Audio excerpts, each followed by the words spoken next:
In this video, we're going to talk about how to do trig identities.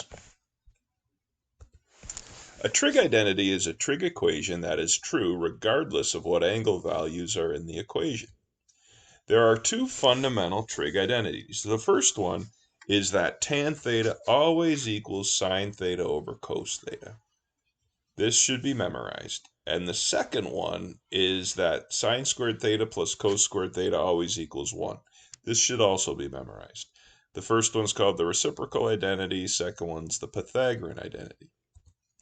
So let's prove each of them.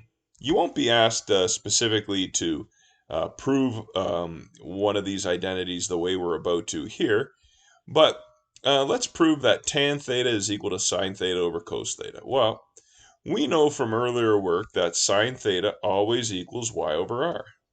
And we know that cos theta always equals x over r. So that means that sine theta over cos theta would be y over r over x over r. Well, if we're dividing one fraction divided by another, then what we do is we invert and multiply. And that ends up giving us ry over rx. And the r's cancel, they're both non-zero. And we end up with y over x, which is tan theta. So therefore, sine theta over cos theta equals tan theta. Now, we'll prove that sine squared theta plus cos squared theta equals 1. This is the Pythagorean identity. Well, we know that sine theta is equal to y over r and cos theta is equal to x over r. So sine squared theta plus cos squared theta is like saying y over r quantity squared plus x over r quantity squared.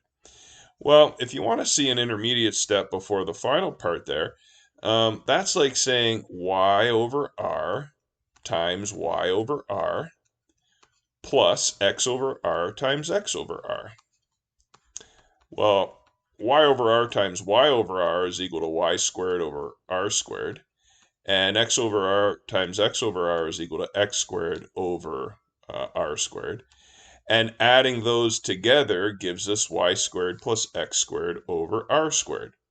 But remember, we have a formula that tells us y squared plus x squared equals r squared. So that fraction of y squared plus x squared over r squared is really the same as r squared over r squared, and that would definitely be equal to 1. So that's a trig identity. In other words, it's true no matter what value for theta we put in. So we have these two fundamental trig identities. Extensions of the tan theta equals sine theta over cos theta identity are that tan squared theta equals sine squared theta over cos squared theta, and tan cubed theta equals sine cubed theta over cos cubed theta, etc., etc. Tan to the 4th theta equals sine to the 4th theta over cos to the 4th theta. And there are a couple of offshoots of the Pythagorean identity. Looking at the identity the way we've written it, we can move sine squared theta to the other side. And if we do that, we're left with cos squared theta equals 1 minus sine squared theta, like we have right here.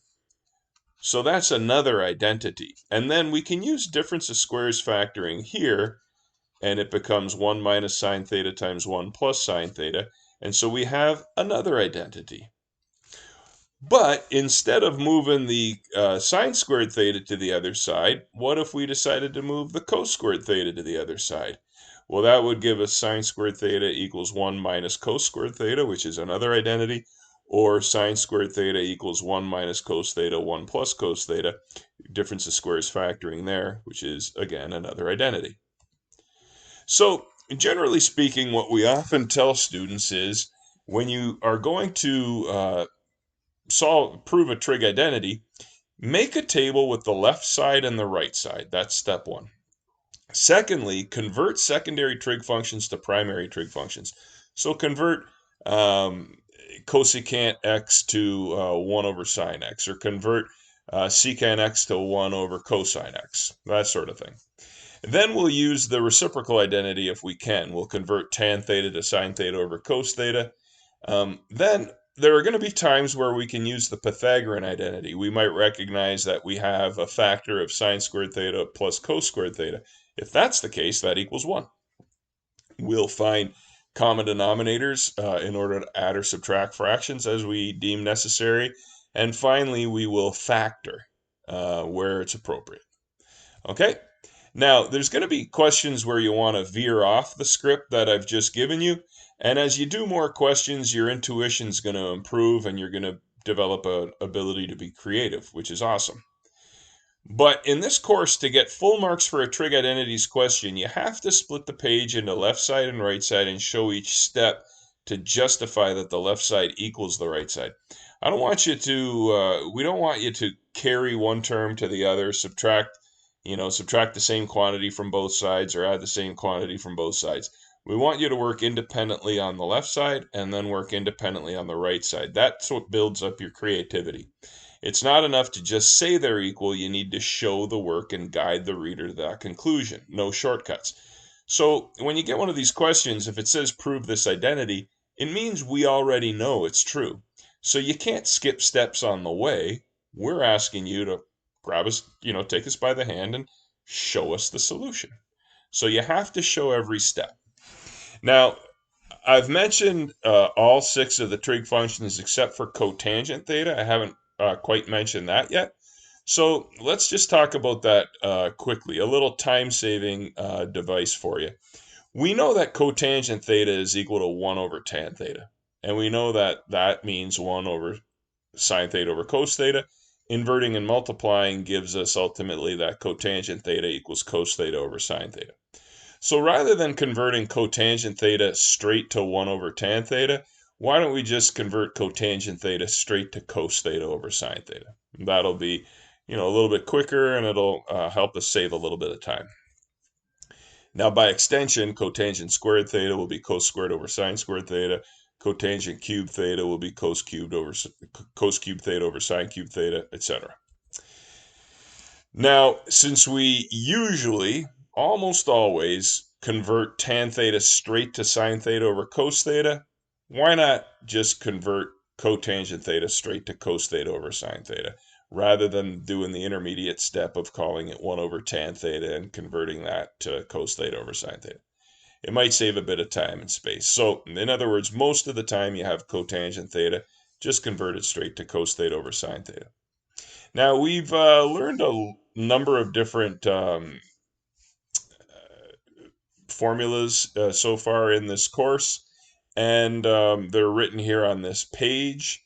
They're very useful, and it leads us to the last point we want to make, which is that sometimes the angles in a question aren't the same. So sometimes every angle in the proof is a theta.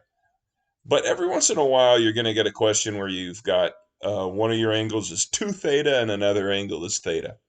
So when that happens, we might need to use compound angle formulas or double angle formulas or any other formula that we need to get angles the same. And it often makes sense to do this after getting all the trig functions in terms of sine and cos. So we still use the step-by-step process we mentioned earlier, but oftentimes, once we've got everything in terms of sine and cos, it's necessary to get all of our angles the same. And that's where those compound angle formulas and double angle formulas on this formula sheet really come in handy. All right, and so we'll go through the rest of these slides in a later video. Hopefully a quick overview of the principles behind trig identities was helpful for you.